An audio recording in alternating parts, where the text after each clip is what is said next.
Hello friend, आज की इस वीडियो में हम मोनोपोली कंपटीशन के बारे में पढ़ने वाले हैं। इससे पहले की वीडियो में हमने परफेक्ट कंपटीशन के बारे में पढ़ा था। आज की वीडियो में हम मोनोपोली कंपटीशन के बारे में पढ़ेंगे। सबसे पहले देख लेते हैं कि हमारे मोनोपोली का मीनिंग क्या होता है। मोनोपोली में एग्जैक्टली वन सेलर होता है और बहुत सारे बायर्स होते हैं जो कि उस पर्टिकुलर कंपनी से पर्टिकुलर फर्म से जो कि है प्रोडक्ट को खरीदते हैं। इसका एग्जांपल देख लेते हैं, रेलवे इन इंडिया। यानी कि रेलवे एक ऐसी फर्म है जो एक ऑल ओवर इंडिया में एक ही फर्म है जो कि सर्विस को प्रोवाइड करवा रही है। इसका एक और एग्जांपल देख लेते हैं, एयरलाइंस। एयरलाइंस भी एक ऐसी फर्म है जो ऑल ओवर इंडिया में एक ही कंपनी है।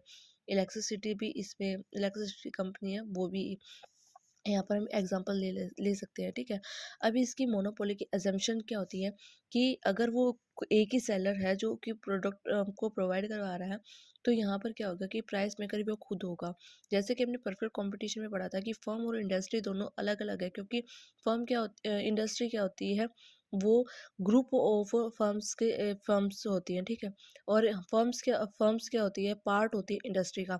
यहाँ पर एक ही सेलर है, एक ही फर्म है, तो वो इंडस्ट्री हम यहाँ पर कह सकते हैं। तो यहाँ पर क्या होगा कि वहाँ पर क्या था कि हमारा जो इंडस्ट्री है वो प्राइस मेकर होता था और फर्म जो कि है प्राइस टेकर होता था। तो यहाँ पर एक ही फर्म है, वो फर्म और इंडस्ट्री दोनों एक ही माने जाते हैं, तो यहाँ पर प्राइस मेकर वो खुद होंगी। यहाँ पे नो एंट्री होगी, ये हम प्रॉपर डिस्कस करने वाले हैं कि नो एंट्री कैसे होगी। क्लॉज सब्स्टिट्यूट्स होंगे, प्राइस डिस्क्रिमिनेशन होगा, एब्सेंस ऑफ सप्लाई कर्व होगा। ठीक है, अब हम इसके फीचर्स देख लेते हैं कि मोनोपोली के फीचर्स कौन कौन से होते हैं।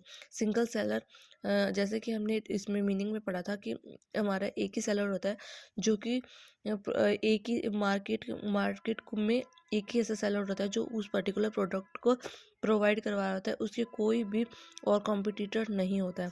यहाँ पे नो क्लोज सब्स्टिट्यूट्स में हम यही देखते हैं कि इसका कोई भी कॉम्पिटिटर नहीं होगा। तो जो कि उसके प्रोडक्ट, अगर हम ये नहीं कह सकते अगर ये प्रोडक्ट अवेलेबल नहीं है तो हम उसका सिमिलर कोई पर्टिकुलर प्रोडक्ट को खरीद के उस नीड को फुलफिल कर सकते हैं। तो यहाँ पे इसका कोई भी कंपटीशन नहीं होगा जो कि उसकी कंपेयर में न्यू प्रोडक्ट को डेवलप कर सके। एग्जांपल देख लेते हैं कि हमने यहाँ पर अपना, यानी कि एक इलेक्ट्रिसिटी कंपनी कौन सी, TPDDL, जो कि इंडिया के एक दिल्ली के एक पर्टिकुलर पार्ट में इलेक्ट्रिसिटी प्रोवाइड करवाने का काम करती है। यहाँ पर जो कि और ऐसी इलेक्ट्रिसिटी कंपनी नहीं है जो वहाँ पर जो कि इलेक्ट्रिसिटी प्रोवाइड कराते, तो यहाँ पर इसका कोई भी क्लोज सब्स्टिट्यूट्स नहीं है। अब हमारा थर्ड आता है restriction on entry and exit. यहाँ पर बेसिकली हमारा एंट्री और एग्जिट में जो कि रिस्ट्रिक्शन है, क्योंकि यहाँ पर क्या होता है कि हम इजीली एंटर नहीं कर सकते इस मार्केट में। यानी कि एक ऐसा प्रोडक्ट, अब मान लीजिए कि अब हमारी रेलवे एक ऐसी फर्म है जो कि ऑल ओवर इंडिया में सर्विस प्रोवाइड करवा रही है, तो क्या ऐसा पॉसिबल है कि कोई और फर्म आके रेलवे जैसी फर्म, मतलब कि उसके कॉम्पिटिटर आकर एंटर कर सके मार्केट में? ऐसा बेसिकली पॉसिबल नहीं है। अगर ऐसा कोई पॉसिबिलिटी हो भी जाए तो उसमें बहुत ज़्यादा एक्सपेंसिव जो कि है वो कॉस्ट पड़ जाएगी। तो यहाँ पर और एग्जिस्ट करना भी बेसिकली यहाँ पर बहुत मुश्किल हो जाता है, क्योंकि अगर मतलब कि इवन कंपनी जब यहाँ पर लॉसेस बियर कर रही होती हैं, बहुत ज़्यादा लॉसेस बियर, या मान लीजिए कि हमारा यहाँ इंडिया में जो इंडियन जो एयरलाइंस है उन्हें कितना ज़्यादा लॉस हो रहा है, लेकिन वो फिर भी वहाँ से एग्जिस्ट नहीं कर पा रही हैं फर्म्स। तो यहाँ पे क्या हो गया, एंटर और एग्जिस्ट करने में भी बेसिकली क्या होता है, हमारा रिस्ट्रिक्शन होता है। यहाँ पर जो हमारा लॉन्ग रन होता है, यहाँ पर कई बार एबनॉर्मल प्रॉफिट हो जाता है और कई बार एबनॉर्मल लॉसेस भी हो जाते हैं। ये क्यों होते हैं? क्योंकि यहाँ पर लीगल रिस्ट्रिक्शन होती है लाइसेंस पे, यानी कि लाइसेंस ही नहीं मिलते हमें यहाँ पे।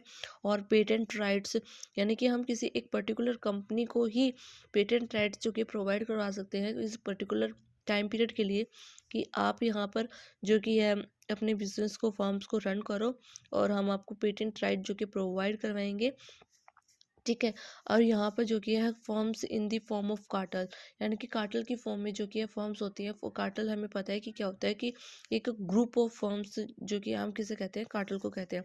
अब यहाँ पर हमारा क्या होता है, नॉर्मल प्रॉफिट क्या होता है। नॉर्मल प्रॉफिट बेसिकली हमारा क्या होता है कि यानी कि हमें यहाँ पर जो कि हमारा प्रॉफिट मार्जिन होता है, जो यहाँ पर प्रॉफिट मार्जिन बहुत कम होगा। अब मान लीजिए कि ये जो है, एक हम ये सोचेंगे कि हमारा एक ही सेलर है जो पर्टिकुलर प्रोडक्ट को प्रोवाइड करवा रहा है, उसका कोई कॉम्पिटिटर नहीं है, तो वो क्या अपने प्राइसेस को बहुत ज़्यादा इंक्रीज कर सकता है। लेकिन ऐसा नहीं होगा। अगर वो मान लीजिए कि जो रेलवे है और एयरलाइंस की टिकट्स है, दोनों का प्राइस सेम ही होगा, तो हम एयरलाइन को ज़्यादा प्रेफर करेंगे। तो यहाँ पर जो कि है, इसलिए यहाँ पर जो कि है प्रॉफिट मार्जिन है वो बहुत ज़्यादा इंक्रीज नहीं कर सकते। एक मिनिमम जो प्रॉफिट मार्जिन है वो यहाँ पर कैरी करके चलेंगे अपने बिजनेस में।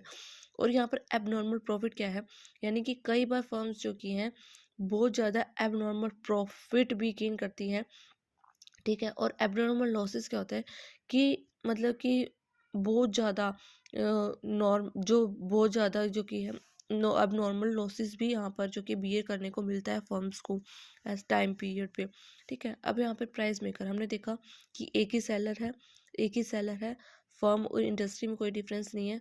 तो यहाँ पर क्या होगा कि वो खुद ही क्या होंगे, और मतलब इंडस्ट्री और फर्म दोनों को एक ही मान के चलेंगे, तो यहाँ पर प्राइस मेकर भी वो खुद ही फर्म होगी, मोनोपोली, ठीक है।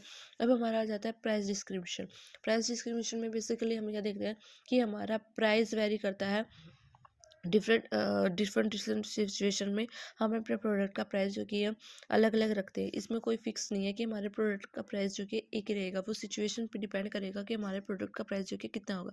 अब हम यहाँ पे टाइप देख लेते हैं। एक होता है हमारा personal price discrimination. Personal price discrimination में बेसिकली हम देख लेते हैं पर्सन टू पर्सन वेरी करता है कि हमारे प्रोडक्ट का प्राइस जो कि क्या होने वाला है, ठीक है।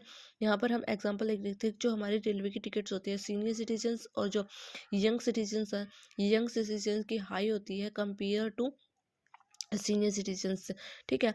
प्राइस डिस्क्रिमिनेशन यानी कि प्लेस टू प्लेस वेरी करता है कि हमारे प्रोडक्ट का प्राइस जो कि कितना होगा।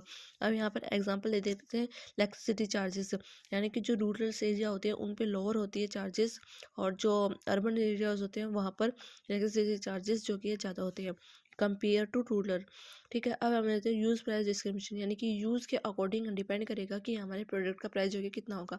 यहाँ पर एग्जांपल दे देते हैं कि जो हमारे इलेक्ट्रिसिटी है वो यूज़ करें हम रेजिडेंस के लिए या फिर हम कमर्शियल यूज़ में बेसिकली हाई चार्जेस होते हैं कंपेयर टू रेजिडेंस। यहाँ पे रेजिडेंस के लोअर चार्जेस होते हैं। अब हम यहाँ पर डिमांड कर्व देख लेते हैं मोनोपोली की। यहाँ पे बेसिकली हमारी डिमांड कर्व जो कि है यहाँ पर डाउनवर्ड स्लोपिंग होगी, क्योंकि हमने इलास्टिसिटी ऑफ डिमांड में पढ़ा था कि हमारे जो डिमांड और प्राइस के बीच में क्या होता है, इन्वर्स रिलेशनशिप होता है। ड्यू टू इन्वर्स रिलेशनशिप हमारे जो डिमांड कर्व है वो डाउनवर्ड स्लोपिंग होगी। हमने यहाँ पे देखा था कि हमारा जो प्राइस होता है, इन्वर्स रिलेशनशिप कैसे होता है कि हमारा प्राइस इंक्रीज होगा तो हमारा डिमांड जो कि डिक्रीज होगी, और अगर हमारा प्राइस डिक्रीज होगा तो हमारा डिमांड कर्व जो कि है इंक्रीज करेगा। डायग्राम की हेल्प से हम देख लेते हैं कि जैसे देखिए हमारा प्राइस जो कि है पहले ज़्यादा था, ठीक है। तो हमारी जो डिमांड हो रही थी वो कम हो रही थी। जैसे जैसे हमने अपने प्रोडक्ट के प्राइस को डिक्रीज़ किया तो हमारी डिमांड जो कि है इंक्रीज़ होगी। तो ये हमारा इन्वर्स रिलेशनशिप बताता है कि प्राइस और डिमांड के बीच में, इसलिए हमारी जो डिमांड कर्व है वो डाउनवर्ड स्लोपिंग होगी, ठीक है। अब हम यहाँ पे देख लेते हैं। अब हमारे ये इस सेकंड फिगर में हम ये शो कर रहा है कि हमारी यहाँ ये हमारी सिचुएशन, ये हमारी क्या है, एक फिक्स्ड कॉस्ट है, यानी कि इससे कम जो कि हम अपने प्रोडक्ट का प्राइस जो कि नहीं कर सकते, तो ये हमारी फिक्स्ड कॉस्ट मानी जाएगी, ठीक है। ठीक है, अब हम यहाँ पे देख लेते हैं कि हमारी यहाँ पर फर्स्ट स्टेप में हमारी क्या शो कर रही है कि हमारी टोटल कॉस्ट है वो कम है किससे, टोटल सप्लाई से। यहाँ पर हमारी दोनों सेम हो जाती हैं, और यहाँ पर हमारी टोटल कॉस्ट है वो इंक्रीज कर रही है टोटल सप्लाई से। यहाँ पर बेसिकली इंक्रीज और डिक्रीज जो कि है हमें शो कर रखा है। अब हम शॉर्ट रन और लॉन्ग रन में डायग्राम देख लेते हैं कि यानी कि प्रॉफिट और लॉस देख लेते हैं कि किस तरीके से जो कि सप्लाई करता है। बेसिकली हम मोनोपोली कंपटीशन में दो तरीके से पढ़ेंगे। दो तरीके से पढ़ा हमने, शॉर्ट रन और लॉन्ग रन। शॉर्ट रन में बेसिकली हमारा थ्री तरीके से जो कि प्रॉफिट या लॉस आ सकता है। या तो हमारा नॉर्मल प्रॉफिट आएगा, या हमारा सुपर नॉर्मल प्रॉफिट आएगा, या फिर हमारा मिनिमम लॉस होगा। लॉन्ग रन में बेसिकली हमारा क्या होता है, मिनिमम लॉस होता है, ठीक है। अब हम यहाँ पे नॉर्मल नॉर्मल जो प्रॉफिट है उसकी कर्व बेसिकली हमारी इस तरीके से आएगी। ठीक है, यहाँ पर एमसी क्या है, हमारा मार्जिनल कॉस्ट है। यहाँ पर हमारा ये एसी एवरेज कॉस्ट है। और यहाँ पर ये जो लाइन है ये हमारी एआर क्या है, एवरेज रेवेन्यू है। ये हमारा मार्जिन रेवेन्यू है। ये जो हमारे शो कर रहा है बीच में, ये हमारा बेसिकली नॉर्मल प्रॉफिट है। सुपर नॉर्मल प्रॉफिट क्या होता है हमारा, जब हमारा एवरेज रेवेन्यू है वो एवरेज रेवेन्यू है वो एवरेज कोस्ट के, यानी कि जितना हमने उस पर रेवेन्यू लगाया उतनी ही हमें कॉस्ट जो कि उस प्रोडक्ट की मिल गई, तो वो क्या माना जाएगा, वो हमारा सुपर नॉर्मल प्रॉफिट आया माना जाएगा। इसका फॉर्मूला क्या होता है कि जब हम, यानी कि इसका फॉर्मूला क्या होता है सुपर नॉर्मल प्रॉफिट का, जब हमारा एवरेज कॉस्ट में से एवरेज रेवेन्यू को माइनस करेंगे उसका जो डिफरेंस आएगा वो हमारा सुपर नॉर्मल प्रॉफिट माना जाएगा।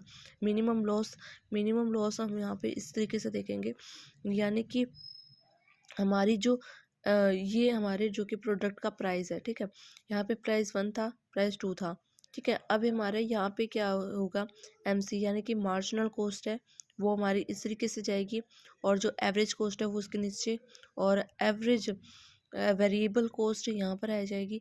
तो इस तरीके से हमारा मिनिमम लॉस को जो कि है शो करते हैं हम शॉर्ट रन में। लॉन्ग रन में भी इसी तरीके से करेंगे।